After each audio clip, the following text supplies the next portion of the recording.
My husband is blackmailing me with tape from me and my affair. He demands $150,000, but I can't pay it. Hey Reddit, my name is Camille, 33 female, married to Wilson, 37 male, for 13 years.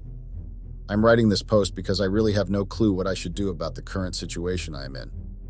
To tell a long story short, I had an affair that my husband came to know about. He filmed us and now is blackmailing me to pay him $150,000 to not expose it. I'm feeling overwhelmed and scared about the consequences of my actions. I need guidance on how to handle this delicate situation and move forward in the best way possible.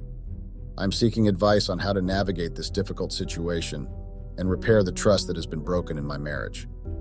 I want to find a solution that is fair to both myself and my husband, while also ensuring that our relationship can heal and grow stronger from this experience. I had an almost perfect life before I even decided to have an affair. Wilson and I met in college and started dating each other. Once we finished college, we decided to get married. I was pregnant with my first baby when I was just 20, but we decided to keep it. We both were strong believers in not killing a child. Luckily, Wilson had been offered to work for a big company in sales that helped us financially to grow our family. I was grateful for Wilson to be so supportive in all the decisions I took. As the years progressed, we were able to buy our own house and move in with our son. We had a beautiful life together. I took care of the house and our son Harry, while Wilson took care of the finances. We had a great understanding of our responsibilities, so there was very little friction or interference from each other. Our teamwork and mutual respect for each other's roles allowed us to thrive both personally and professionally. Wilson's hard work in sales continued to provide for our family, while I focused on creating a loving home environment for us all. When Harry turned 10, we decided to move him into a boarding school for a better education. Harry was smart and academically very bright. We had high hopes from him and knew that if he had the right guidance and training, he would be able to become someone successful. With Harry moving out of the house, there was not much for me to do around the house. I had dedicated my entire time in Harry's upbringing, so once he left home, I barely had anything left for me to do. I shared my concerns with Wilson, but there was nothing he could do apart from being understanding. I was the one who was supposed to figure out what to do in all this free time that I now had at my hands. Wilson was always busy on business trips, which started making me feel lonely. I never realized that for the past 10 years, my life had been revolving around Wilson and Harry. I did not have much going on in my life apart from taking care of the house and making sure to provide every comfort that I could think of for Wilson and Harry. The more I looked back on the past 10 years, all I could see was me doing something or the other for either Wilson or Harry. Now that Harry was in a boarding school and Wilson pretty much wasn't around, I decided to invest my time in grooming myself and doing things that I enjoyed. I sat and made a note of things that would make me happy and keep me busy. I figured that I did not have a lot of interests that involved just me. I felt like I needed to rediscover myself, as the only identity I had left was as a wife and a mother. I started taking up new hobbies and exploring different interests that I had set aside for all these years. It was refreshing to focus on myself and my own personal growth for a change. I realized that rediscovering myself was essential for my own happiness and well-being. After trying out various things like pottery, book club, yoga, and aerobics, I finally found a new hobby which I had completely forgotten about, which was learning to play the piano. I knew the basics as I grew up taking a few piano classes. I thought of making a good use of my free time by doing something productive, which I enjoyed at the same time. I thought of taking my hobby and converting it into a skill that I could flaunt. I discussed it with Wilson, who was nothing but supportive, and was glad that I was making use of my time in a better way. One of my friends recommended her kid's piano teacher to me. I thought of hiring him to save myself from the hassle of searching for a new teacher. We spoke over the phone, and he told me that he would have to assess my skills before he could accept me as his student. I was a little taken aback by this approach of his, but I guess any good teacher would have said the same thing. We had agreed to set up a session after 2 days at 11 in the morning and take it from there once he was satisfied. So I had 2 days to practice my piano skills to impress my teacher, who I hadn't met so far. On the day, I felt very nervous, as if I was taking a test and I had no other option but to pass. My piano teacher, Samuel, was a young man around 28, lean and looked like a kid. I did not know if this was a good idea, as I did not know how well he would be able to handle teaching an adult. He looked very serious about his profession, so I thought, why not give it a try and see how things go? After the initial greetings, he asked me to play a piece that I thought I could play. He was very derogatory in his remarks and looked like he knew it all. I decided to let it slide and focus on my piece. After I was done, I looked at his face, which looked dissatisfied. I was not very keen on continuing to hire him to teach me. He said that it was okay and he could work with it. I hated his arrogance and lack of professionalism, but I decided to give him another chance. I made it clear that his attitude needed to improve if we were going to continue working together. He didn't have a choice but to agree, as I was the one who would be paying him for his services. We decided on the time and days, and I told him very clearly that it was a temporary arrangement and would only become permanent once I was satisfied by his classes. I couldn't stop myself from letting Wilson know about how the trial session went.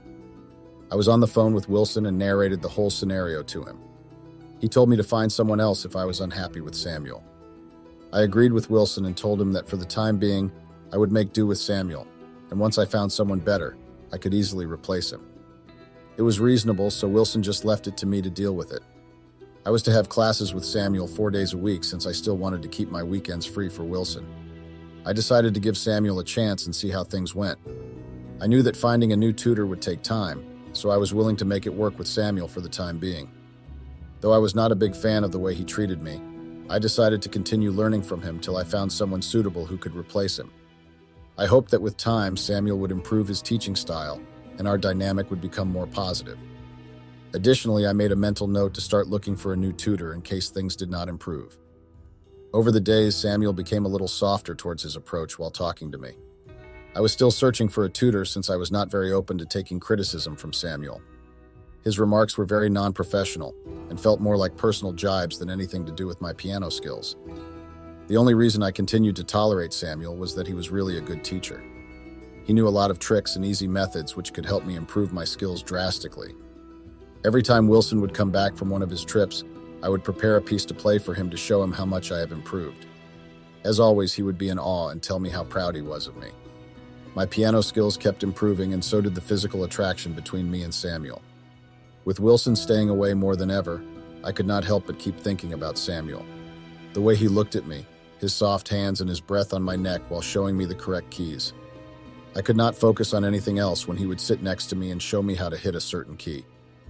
As our connection deepened, I found myself eagerly anticipating our next lesson, savoring every moment we spent together at the piano. The music seemed to come alive under his guidance, and I couldn't deny the growing feelings I had for him. I also noticed that Samuel looked at me with great intensity in his eyes, as if he knew that there was going on between us. I could see that he was trying too hard not to get carried away and focus on just doing his job. It had been more than 2 months since Samuel had started teaching me. Wilson was out on a business trip for the next 15 days, and I had no idea how I could control myself from not trying to make moves on Samuel.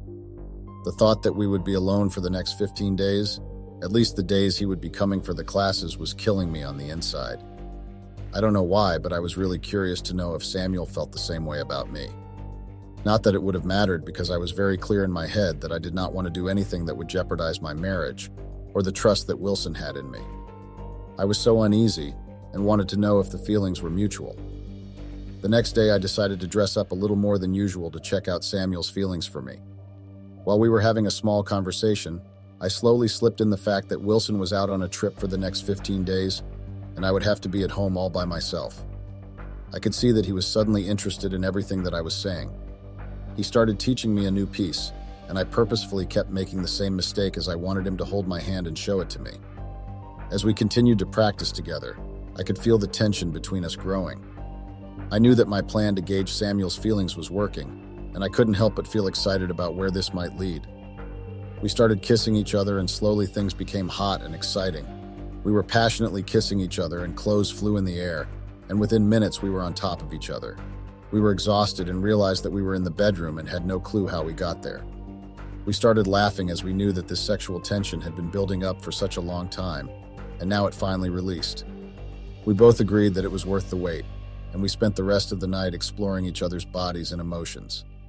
It was a night neither of us would ever forget, filled with passion and connection that we had both been longing for.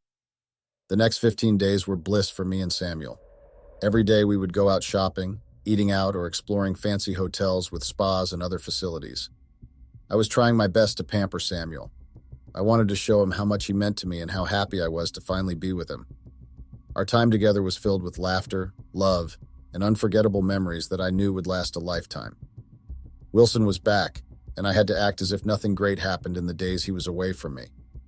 Wilson did ask me if I was going to continue my classes with Samuel and not think of switching to a different teacher. I told him that we had resolved our issues and he was a great teacher, so I guess I did not need a change.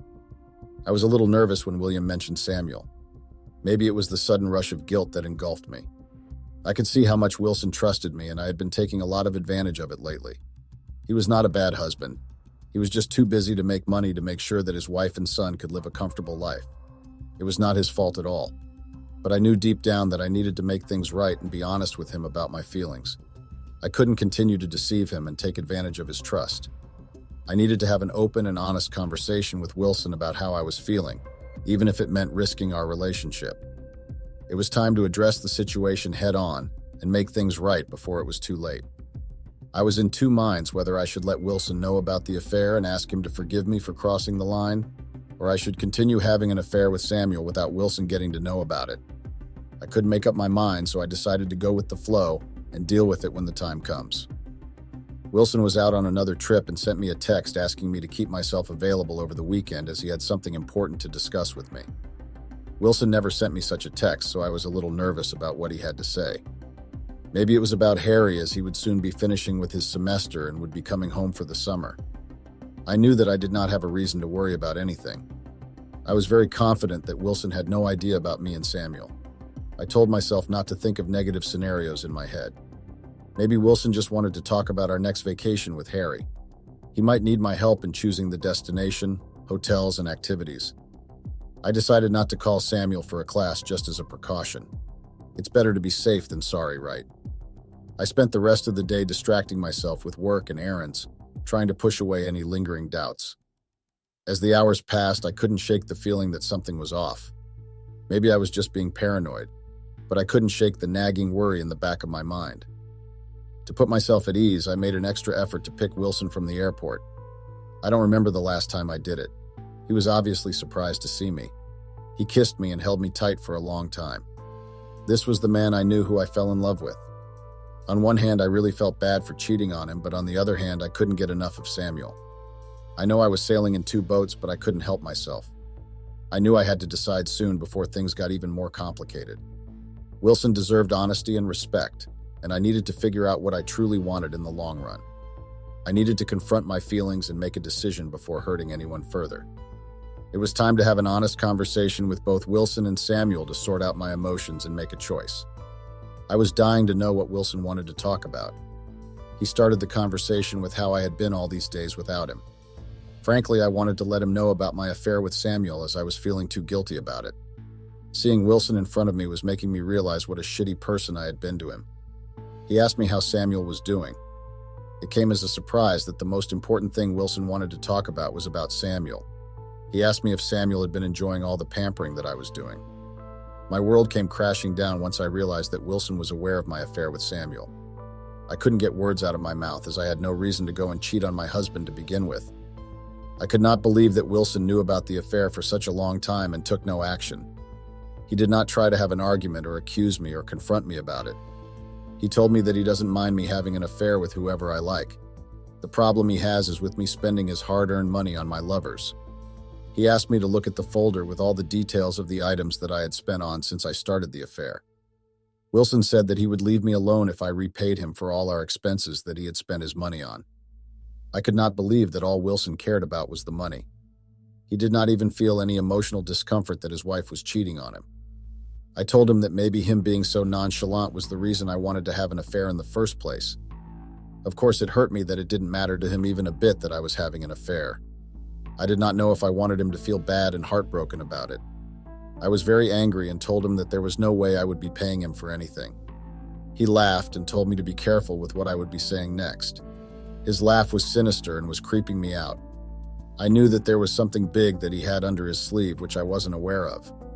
I could feel the tension between us growing, and I realized that this situation was far from over. It was clear that there were more secrets and surprises yet to be revealed.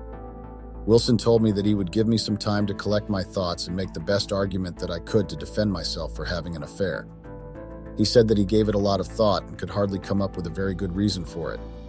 He was not a cruel or wicked husband who mistreated his wife. He provided her with all the freedom and liberty to follow her passions and dreams.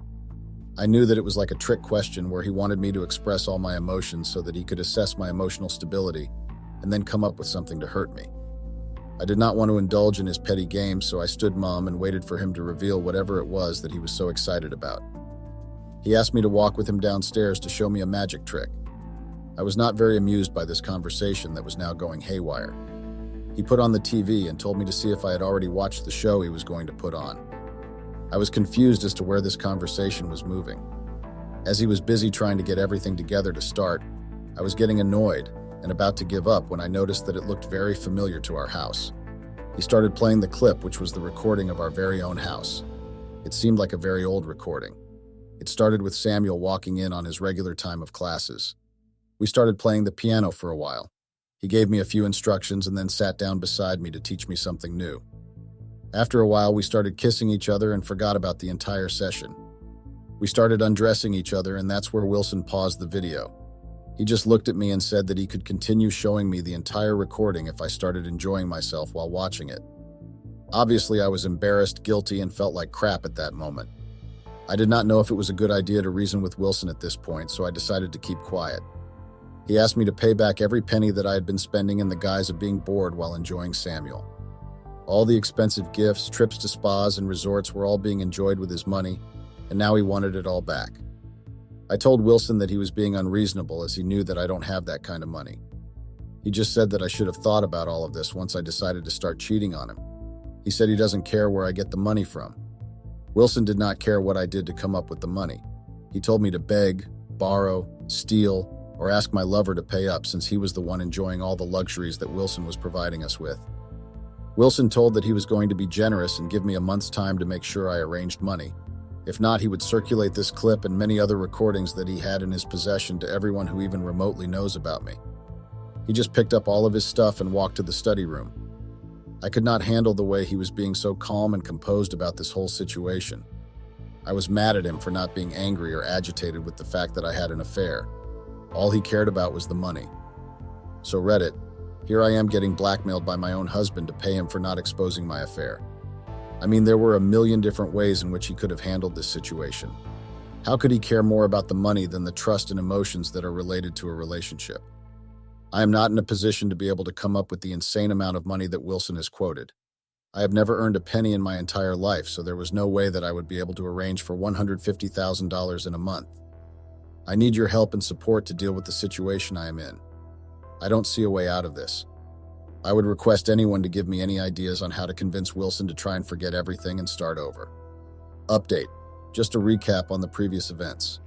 Wilson caught me and Samuel, my affair, on tape and has been blackmailing me ever since to give him $150,000 to leave me alone. Of course, it's a lot of money, and obviously there is no way I stashed away so much cash to just throw it on his face and get it over with. Wilson would come up with new jargons and abbreviations to humiliate me every day. Also, he would give me a countdown every day to let me know the number of days I had to come up with that money. I spoke to Samuel about Wilson getting to know about the affair. I also told him that he has demanded to give him $150,000 if I do not want a clip of our intimate actions to be released to all the people I know. He was basically blackmailing me into coming up with a load of money which I did not have. Samuel listened to me and asked me not to worry about it as we could figure something out. I felt a little reassured that at least I was not alone in all this mess. I had someone who I could rely on and come out of this situation. Samuel told me that he needed some time to think about what we could do, and that he would get back to me once he finds a suitable solution. I was grateful for his support and knew that together we could find a way to handle the situation. Samuel's calm demeanor gave me hope that things would eventually work out in my favor. I advised him to stop coming home as Wilson was hovering over me since the time he got back. It would be better if he doesn't see us together, at least till the time this problem is cooled down. It had been a week and Samuel had not sent me a single text. I knew he might be worried about the money, but he should at least have a minute to send me a text letting me know what was happening. I kept trying to reach Samuel, but the calls kept being diverted to voicemail. Maybe he was trying to arrange the money, and that was the reason why he wasn't picking up my calls. I was so desperate right now, and I couldn't think straight. It had been 2 days since Samuel stopped answering my calls. I had no clue where he was, and I just realized that I didn't even know where he lived. It suddenly struck me that Wilson had a problem with me, and not with Samuel. Samuel had nothing to worry about since there was hardly anyone who knew him in my circle. The realization of me being dumped by the person I was having an affair with hurt me. I guess I can't expect someone to be loyal to me when I myself was cheating on my husband who trusted me blindly. Karma does come back to bite you when you least expect it. The pain of betrayal hit me hard as I reflected on my own actions. It was a harsh lesson in the consequences of infidelity. I was running out of time and had no money. I decided to beg for forgiveness and ask Wilson to give me another chance. I would be the best wife in the whole wide world. To my surprise, Wilson agreed to give me a chance. I guess he still trusted me somewhere in a corner of his heart. I was very happy and decided to forget about Samuel and start a new chapter with Wilson. I promised Wilson that I would never let him down. I knew I had to make the most of this second chance and prove to Wilson that I could change for the better. I was determined to show him that I was capable of being the loving and supportive wife he deserved. Harry was home for the summer break. He would be with us for the next 2 months and also spend Christmas with us. We went on a holiday with Harry to see the Northern Lights. In the rush to get to the airport on time, I forgot my phone at home. Wilson said that it would be okay as anyone who would have wanted to reach me could always call Wilson. I thought that this was my chance to prove my loyalty to Wilson so that things would go back to the way they were. I decided not to think about having my phone on me and give my 100% attention to Wilson and my lovely son, Harry. This was a great opportunity for me to spend time with him as I get to see him only during summer break. I realized that being fully present in the moment with my loved ones was more important than constantly checking my phone. It felt liberating to disconnect and focus on making memories with Wilson and Harry. We came back after a 10-day trip. Wilson had made arrangements to have the house decorated by the time we reached home. It all looked so beautiful and pretty. It was Christmas, and everything matched the theme so well. I could now feel that everything was falling into place, and very soon, me and Wilson would go back to our old ways. I couldn't help but feel grateful for Wilson's thoughtfulness and effort. The festive decorations brought a sense of warmth and joy to our home, setting the perfect mood for the holiday season. The decorations brought a sense of warmth and coziness to the house, making it feel like a true home. I couldn't wait to spend the holiday season surrounded by such beauty and tranquility. We had a party and all the guests had arrived. Wilson toasted and as usual started a speech. He was reminiscing about all our old times and said that he was very grateful to have me as his wife. I believe that this was his cue of letting me know that he was ready to forgive and forget. I was enjoying all the attention that I was getting from Wilson. I never knew that such a good evening was soon going to turn into a nightmare. He then started a presentation of our pictures right from our college days till our recent holiday in Finland. I could not believe when Wilson arranged all of this all by himself, without me even having a single clue about it. He concluded his speech and was about to wrap up, but he said that he forgot another aspect of my life which barely anyone knew about. I could not wait for what was coming. He called me on stage and started a video. It was a video of me and Samuel having sex on the piano. I could hear loud gasps from everyone attending the party. Harry ran to his room with tears in his eyes. He refused to open the door. After banging on his door for a few hours, he finally opened the door and asked me to stay away from him. He said that he only wanted to talk to his dad. I could hear his muffled sobs from outside the door, and I knew he needed space to process his emotions. I respected his wishes and left him alone with his thoughts. I don't know what Wilson told Harry, but after that day, Harry did not even want to look at me. It was clear that whatever Wilson said had a significant impact on Harry. Despite feeling hurt by his sudden distance, I knew it was important to give him the time and space he needed to work through his feelings. I decided to reach out to Wilson to try and understand what had transpired between them, hoping for some clarity. Wilson explained that he had simply encouraged Harry to open up about his feelings, which seemed to have triggered a strong emotional response from him. This new information helped me better understand the situation and allowed me to make up my mind about getting a divorce. We got a divorce as I did not want to live with a person who would humiliate me in public. The battle for custody began. Since Harry was 11, he had the right to choose the parent he wanted to stay with. Harry said that I did not care about him after he went to boarding school. I never called him and was happy that he was away so that I could continue going out with other people. I was very sure that all this was fed into his brain by Wilson. It was a sick move to use our son against me. He was poisoning a son against his own mother. It was as low as he could get. No points for guessing. Wilson won the custody battle by proving my affair and the fact that Harry did not want to live with me. I neither had a job or a decent place to live, so there was no way that I would have got custody. Despite losing custody, I made it a priority to rebuild my relationship with my son and work on becoming a better parent. I focused on finding stable employment and securing a suitable living situation to eventually regain custody in the future. I went to meet Harry at his school so that I could clear his head of all the evil things Wilson must have fed him. I received a restraining order from Wilson not to ever try and meet Harry again. I lost my rights to see him over the weekend as well. Maybe I was too greedy in my relationship as well. I was happy with Wilson. The only problem was that he was unable to give me enough time. Apart from that, he never treated me disrespectfully or in a demeaning manner till the time he came to know about the affair. Even now, because of my greed to see my son, I lost the only chance of being able to spend time with him. I regret my actions and wish I had prioritized my relationship with Wilson and my son over my own desires. I now understand the consequences of my choices and hope to learn from this experience moving forward.